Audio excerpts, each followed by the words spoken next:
Bang Kapitra. Ya, saya paham para pengamat itu kan bukan penyelam. Dan dia belum tentu juga mampu berenang dalam dunia politik real. Bagi kita tidak sederhana itu. Ada kompleksitas permasalahan kebangsaan. Coba kita lihat kalau salah satu kekotoran perilaku politik ya, seperti judul malam ini. Merumuskan definisi korupsi aja belum pernah pas gitu. Kalau di Amerika tuh mengatakan gini, public facility for private gains. Artinya fasilitas umum yang dipakai untuk kepentingan pribadi. Ya. Apa itu bentuk berupa uang, barang, fasilitas. Itu korupsi. Termasuk kalau ada jalan dipakai untuk pesta, ya korupsi. Kedua juga korupsi itu alat untuk korupsi. Kalau kita bicara kotoran politik itu, raja daerah itu korupsi salah satunya. Itu bicara soal abuse the rights ya, penyalahgunaan kewenangan dan penyalahgunaan kekuasaan, abuse of power. Tapi itu ada penyebabnya. Pertama tadi ada cost politik untuk menjadi kepala daerah, itu high cost. Dan itu tidak berdiri sendiri, karena pragmatisme masyarakat juga cenderung kepada instant society. Ya. The best of democracy can buy money. Karena tidak ada calon yang dipilih karena dia punya kualitas dan kemampuan integritas. Tapi pasti dilihat performan ekonominya. Sehingga tidak heran kalau kos politiknya jadi besar. Bagi calon-calon yang punya kualitas, yang minus pendapatan atau margin, tentu akan muncul orang-orang yang punya son of business dalam dunia politik. Kedua juga ini tidak pernah berdiri sendiri. Antara kepala daerah dan eksekutif dan legislatif juga saling menyandra. Makanya tidak heran kalau ada korupsi berjamaah yang dulu jadi. Jadi ada imitasi teori, ada teori imitasi sebenarnya, ada peniruan-peniruan dan itu yang terjadi. Tidak hanya di daerah, di pusat juga terjadi. Lalu kalau itu terjadi, apa jalan keluar? Saya masih setuju dan kawan-kawan tadi harus ada perbaikan sistem rekrutmen. Perbaikan sistem. Pemimpin harus ada. Rekrutmen di internal partai politik termasuk sistem juga pembenahan. Meskipun DPR memproduksi sebuah sistem, sebuah regulasi, itu kan sesuatu bukan yang mati, bukan final. Kan perlu dievaluasi efektivitas regulasi itu. Kalau anggota DPR hari ini yang samping saya menganggap perlu dievaluasi, itu salah satu jalan keluar, bukan suatu yang tabu. Mengevaluasi satu sistem yang tidak efektif umpamanya. Yang kedua adalah bagaimana mencoba merasionalitaskan desentralisasi itu sehingga dikresi kewenangan pemerintah daerah itu tidak terlalu melebar. Kita bicara soal itu juga. Tapi gini, partai politik itu mengusulkan, yang menentukan, yang memilih itu kan masyarakat.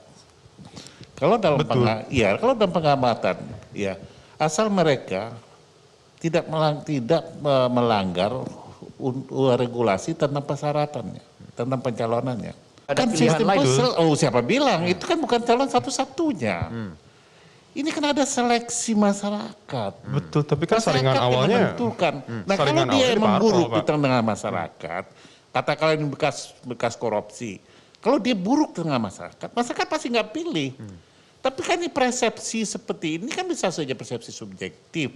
Toh akhirnya dipilih ada kepala daerah yang bekas korupsi, dituduh korupsi, dipilih. Dan belum tentu yang didakwa korupsi itu benar-benar melakukan kejahatan korupsi.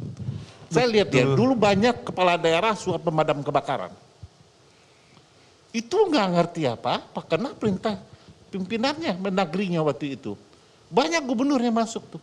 Tapi Dia divonis. tidak menerima apapun, tidak Tapi menyalahgunakan divonis, kekuasaan. Hah? Divonis, didakwa tapi. Iya. Divonis. Nah, Bersalah dong artinya berarti. begini, bersalah belum tentu melakukan kejahatan. Maka kalau dimunculkan lagi dia dipilih masyarakat. Tapi emang ada kepala daerah yang betul-betul melakukan kejahatan keuangan negara. Ya. Itu nggak laku di masyarakat. Lah. Ini nggak bisa begini, generalisasi itu nggak bisa. Jadi begini, dari 2004 sampai 2021 ada 148 kepala daerah. Itu yang kena korupsi, itu persentasenya dari 2.000 kepala daerah, ya. Dan partai juga ya kayak di PDI itu tegas itu ya, yang terlibat kejahatan, korupsi apapun itu pecat dan tidak ada bantuan apapun ya. Baik dari kepala daerah maupun ke menterinya sendiri ya. Kalau ada kader itu habis di-cutter langsung. Sebenarnya itu pengawasan itu sudah dilakukan, tapi jangan lupa ada change of behavior ya. Ada perubahan perilaku ketika orang ini tadi baik ya, tapi lingkungannya, lalu tuntutan dan gaya hidup mempengaruhi, itu jadi perubahan. Kalau semua dibebankan kepada partai, apa gunanya manusia-manusia ini ya yang diberikan kepercayaan oleh masyarakat? Nah disitulah ada evaluasi ya. Kalau itu dia masif, berarti ada sesuatu yang salah dari sistem.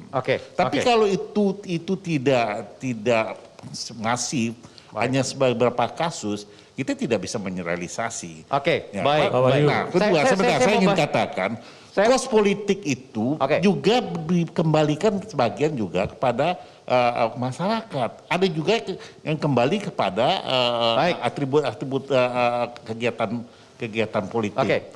Nah, kalau dia masih dibiayai oleh personal atau partai politik, berapa banyak? Untuk itu perlu juga dipikirkan ya, bahwa partai politik itu dibayar oleh APBN termasuk calonnya. Tapi tidak mungkin dalam sistem partai politik yang begitu besar. Akan keluar banyak sekali kos ya. Di PDI referensi kata mahar itu aja nggak dikenal. Apalagi kalau ada mahar. Referensi kata mahar itu nggak ada. Jadi tidak ada trading, tidak ada jual beli itu. Seleksinya terketat ya. Seleksinya juga ketat. Tapi perilaku orang kan tidak bisa dikontrol oleh partai 24 jam. Jadi kalau ada deviasi itu, ya itu tanggung jawab personal, bukan tanggung jawab partai. Tapi kalau dia lagi menjalankan tugas partai, itu sanksinya keras.